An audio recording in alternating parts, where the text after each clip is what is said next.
Let's talk about a new law. Oh, yeah, this guy. We got a story from the Post-Millennial. Love this California lawmaker who relaxed punishments for sex offenders proposes mandatory Drag Queen 101 class for K through 12 students. Yes.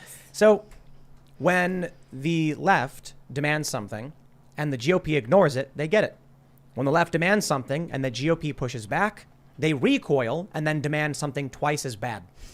So we have all of these stories. You may have seen the story where there's a big neon sign saying it's not going to lick itself, and children are dancing with sexualized adult performers at a nightclub that was doing a family event, which is not for families, but they're claiming it is. And in response to this, this guy is like, why don't we make it mandatory in schools? Because this is what they want to do.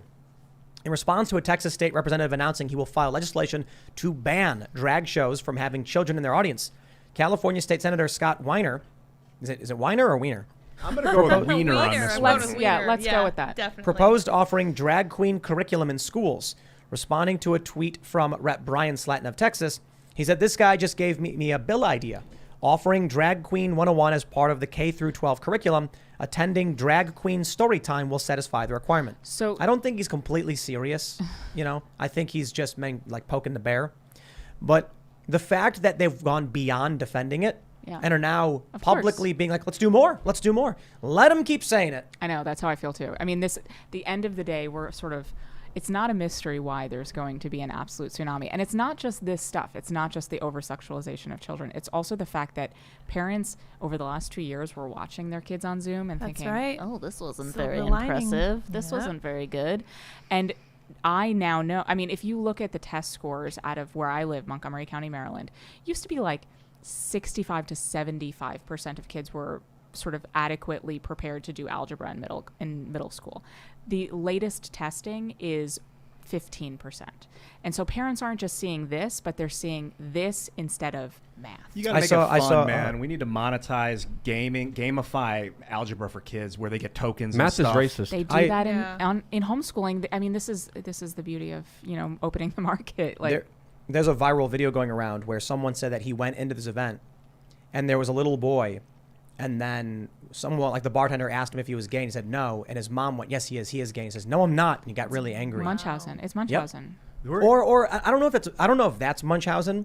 That's like a mother who's like, I'm a special mom. I have a special. She wants to fit in. Yes. She wants to be a part of whatever this is. I don't know how many of these parents there actually exist. I mean, I would like to know if this guy actually has children, because at the end of the day, so Heroes of Liberty, the books that I do, we were just reviewed by Current Affairs, and the reviewer had no children. He's like the socialist with cats, and he has no children. And he's like, this is what parents should be teaching their children. This is what they should not be teaching. But none of them actually have kids. None of them have any skin in the game. They do. They have your kids. Right. Yeah. I mean, that's the thing. They want to capture our kids in K through 12 kids. So again, in Montgomery County, where I live, there was just sort of an announcement put out on like the mommy listservs that normally at our local zoned elementary school, they've hit 100 kids by now in kindergarten enrollment. At this point, they had 100 kids. Right now, they have 55 kids signed up for kindergarten. And they're starting to panic because by June 30th, they're going to start having to fire kindergarten teachers because they're not going to have enough kids registered. And they keep on passing the buck. They got federal money over COVID to sort of inflate their budget because people were pulling their kids out, but that federal money is now gone, and they're screwed. I want to pull up this tweet from Libs of TikTok, who writes, the mayor of Apex, North Carolina, announced that the drag queen part of the Pride event has been canceled after feedback received from citizens. But it's more interesting than that. The letter from the mayor says, it continues to be my goal to ensure that all voices in our community are represented. I have received a variety of feedback regarding the drag queen story hour at the upcoming Apex Pride Festival. Given that this part of the event was not originally presented when the event was proposed, I met with representatives from the organization hosting the event, the Apex Festival Commission, and presented the feedback I've received from citizens. Today, I was notified that the Apex Festival Commission has taken the feedback into careful consideration and has decided to remove the drag queen story hour from the event. Good. They tried sneaking it in. Mm-hmm. They didn't announce it.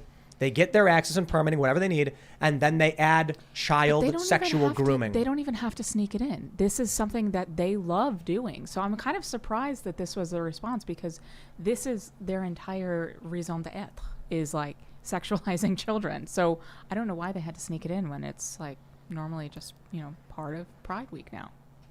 I think they know that if the average parent sees this, there's going to be a major backlash.